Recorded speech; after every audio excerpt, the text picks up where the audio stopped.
Right now we're starting the air compressor. We closed the drain on the low pressure side of the air compressor, and we'll wait till the low pressure side drains out. We can close that drain.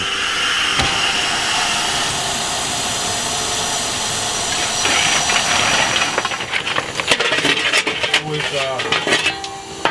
going to have that day off.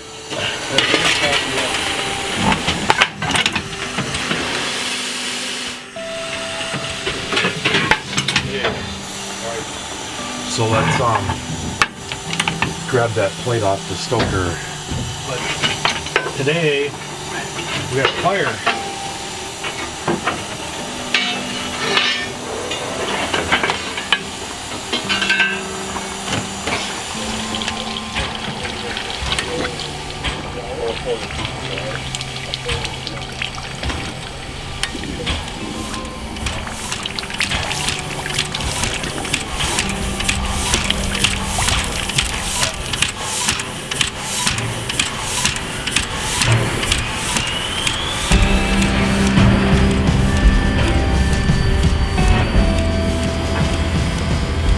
My actual favorite thing is seeing it nice and clean like this.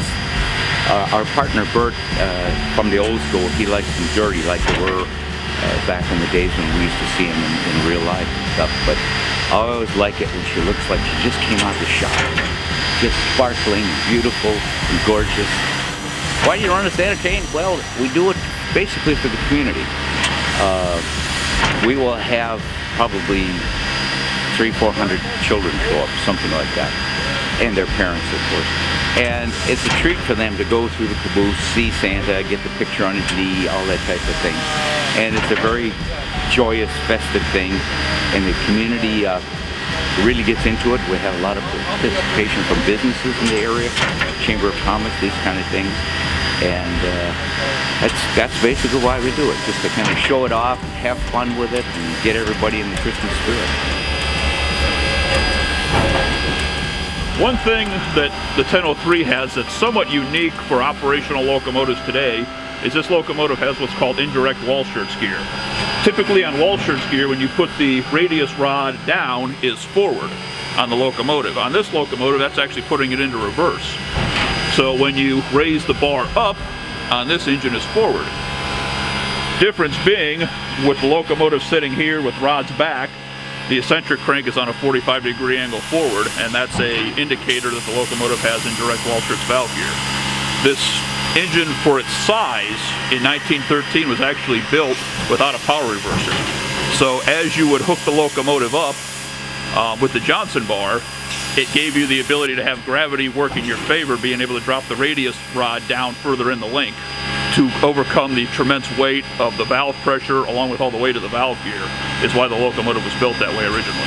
In 2012, I came on board as a project manager for the 1472-day inspection of the SOO Line 1003. We tore the boiler down, all the tubes out of it, did some running gear work, firebox work, brand new jacketing, appliance repair, and several other items. After the completion of the rebuild, I was asked to stay on as the chief mechanical officer, and we started a new organization that year. The locomotive had previously been owned and operated by 1003 Operations LLP. It still is owned by 1003 Operations, and in 2012 Steam Locomotive Heritage Association was formed, and that is a not-for-profit organization in the state of Wisconsin. Being the not-for-profit has opened up many doors for the organization to be able to operate more, working with charities and other not-for-profit groups, along with accepting donations to be able to continue the operation of the locomotive.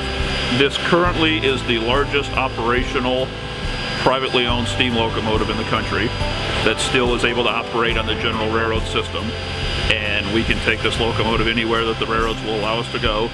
It's a mainline capable locomotive, can run at 30-40 mile an hour with no problem at all, with a fair-sized train behind it. We're going to test the standards of the locomotive as part of our pre-trip inspection. Front stand. Rear. This locomotive is unique because it's the only operating SOO Line steam locomotive in the country. We've run it on its own rails. It's a perfect example of a typical freight engine of this area of the country. and it looks and runs great for something that's 103 years old, and it's a part of my life, and I'm proud to be a part of it. I started my career at a museum here in Wisconsin as a summer fireman and shoveled coal for 5 days a week for my summer job.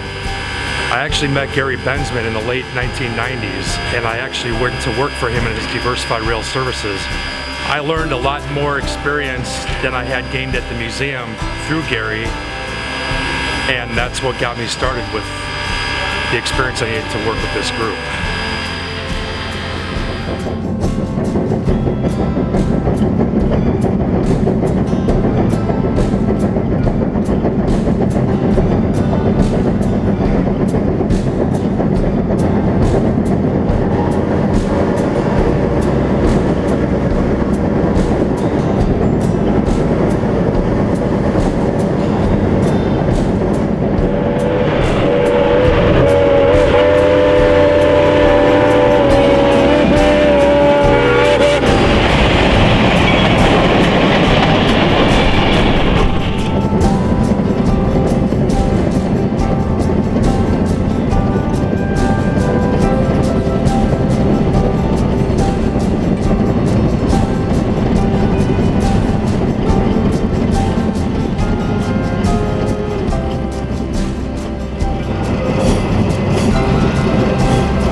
Having the families and the children come out here to see the engine and see Santa really is one of the most rewarding parts of the work that we do.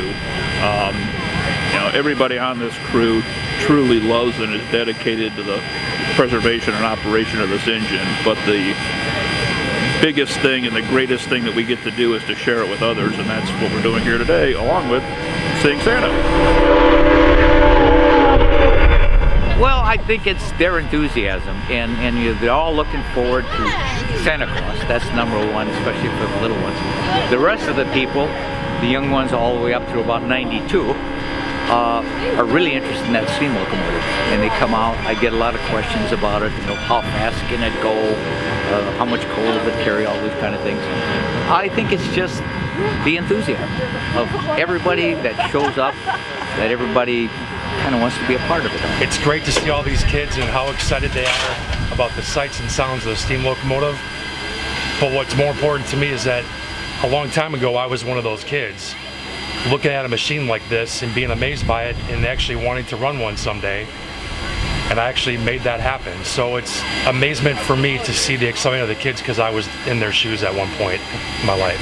It's kind of like taking a step back and looking at a little bit of history and how they used to drive their old trains, and it's nice for the kids to come down and see something different. The younger ones are a little bit afraid of it because it's something new, but they kind of warm up to it after a while. I think the older kids appreciate the old steam engine more than the younger ones, but they all seem to like it anyways.